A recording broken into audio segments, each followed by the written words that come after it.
Welcome to a brand new a series about how the sports that cultivate people and bring people together can do the complete opposite. Welcome to the 1909 Fixed World Series, the Chicago Black Sox. As we all know, this World Series is very iconic for the Chicago Black Sox through 5 games in complete domination. But you might be asking the question of, why would a team from Chicago throw away 5 games in the World Series to eventually lose? Well, this is why. The Chicago Black Sox are a very corrupt organization. So corrupt that they could barely afford players' jerseys and caps. They went to the casinos and met up with some mafia members. And the mafias basically promised them unlimited wealth to throw away World Series as they would bet money on the Chicago Black Sox losing in the World Series, and they'd be correct almost 100% of the time because they had a leak. They knew that it was going to happen. And so the Chicago Black Sox would be profiting off of them losing World Series from a gang's mafia. So this is the Chicago Blackhawks, as we all know. And the most iconic moment in the movie was Say It Ain't So, Joe, as this is the first and the only image of the what happened after the Chicago Black Sox threw the World Series away.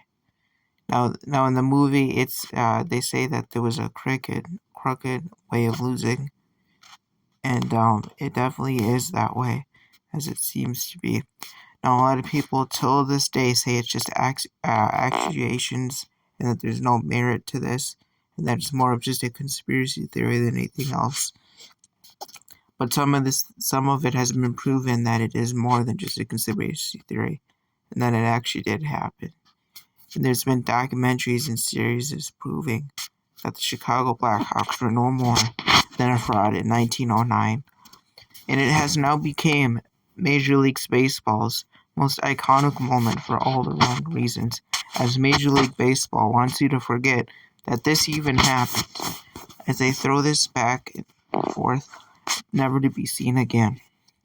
As Major League Baseball's image after 1909 really did change, and who knew about 70 years later, Major League Baseball is going over a steroid era where players are taking steroids, which isn't as bad as throwing away a World Series. But it is technically cheating, and there's ways in baseball and loopholes where nowadays it's easy, and even back in the hundreds, there were just simply ways to find your way in loopholes to cheat the system, and the 1909 Chicago Blackhawks were no different. White Sox were no different. As for many Major League Baseball teams, throwing away World Series was new to the public eye, as not many even thought of that. But when you are desperate and you are out of money, and your team is about to be folded and not being around no more, just because of the financial burden, it was more of just a choice of survival for the players, and it wasn't anything else, because they didn't even have washers to wash their jerseys. They couldn't afford that, so their jerseys were usually worn and never washed throughout 100 game seasons, which just shows you the lack of commitment to the team and the lack of just resources. Because they would have had the resources, they wouldn't have had to throw away so many. They wouldn't have to throw away so many series within the World Series, which is just tragic. And they saw him in the casino, and it all happened within the casino, within the betting process, and then it skyrockets and snowballs into them meeting the mafia, and then it snowballs into the mafia, basically telling them, hey, if you throw away these World Series games, we'll split the profit. The thing with this is that it never happened.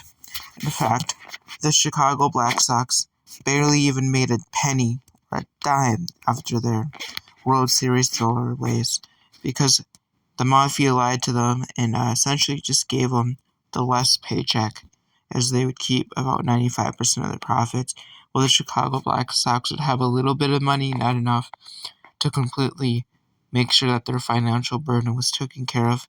So even after throwing away the World Series, the team wasn't any better. And you could say it got even worse after they were at a court appearance. And that court appearance was the first time you'll see any of the players ever speak or even talk about what happened, as a lot of these players would never touch the Major League Baseball again and would never touch a baseball again in the major leagues. Most of them would never even have a bat appearance or even a plate appearance after this scandal. And all but nothing in history shows that the MLB tried to get rid of most, if not all, of the controversies of this series, because only a Wikipedia page remains a source. As MLB over the years have tried to improve their image, this has basically fallen into scarcity where nobody ever remembers. But I brought in this back for my series, and this is what we're talking about today. And if you enjoyed, make sure to like and subscribe if you enjoyed so far. Let's get back to the video. So the Chicago Black Sox, as we all know, are a franchise funded on winning World Series, because before this, they actually won the 1904 World Series. So they've definitely won World Series, and they've definitely gotten to many World Series before this. You might be asking your question, how come a World Series could not cover a financial burden of these players? Put simply, the time frame was about 100 years ago, and that not many people, if all, would attend an MLB game, and the World Series was never really that popular, as ticket sales were not that high as it is today, meaning that profit wasn't all the way spreaded, and most of the profit went straight to the Major League Baseball League instead of the players. So pay was definitely an issue 100 years ago. Nowadays, players get paid millions of dollars. Back in 100 years ago, that kind of pay was just unheard of. Your average MLB player 100 years ago was probably making basically your minimum wage at any high school job you could be getting employed to. So yeah, they were not very rich. Basically, were pretty poor, and a lot of these players only played because they enjoyed the game of baseball. And when you enjoy the game of baseball, money is always put aside, and that's how it was back then. Nowadays, a lot of these younger, more advanced players in today's league, it's just more advanced. If they weren't getting paid $1 million, I'm sure they would not be playing the game of baseball. These people have the grit to go out there 100 games, get paid so far in between, and basically get scammed, but still put on a show for all the fans, which is really truly iconic in a league that never cared about their players until recently. Major League Baseball has had troubles in the past with attendance, and 100 years ago, attendance was down low and down bad. But then a guy came in 3 or 4 years later. His name was Babe Ruth, and he essentially changed the game of baseball, as he kind of single-handedly invented the thing that we call today the long ball. The long ball was not around when the Chicago Blackhawks played. In fact, every single baseball you would see was hit inside the park, not outside the park, just inside the park, which are what we call today singles. And those are basically the most common thing you would see, as home runs were far in between.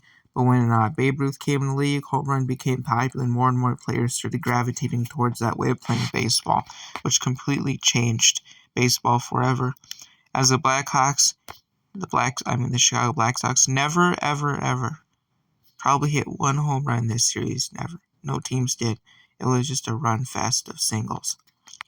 As the Black Sox would get completely dominated in almost every single series that they within faced against the Cincinnati Reds.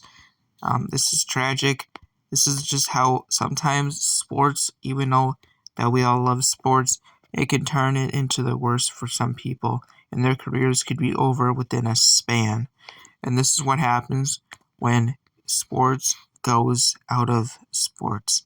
When sports becomes more than just a sport, it becomes more of a game, more of a casino gambling than it is a sport.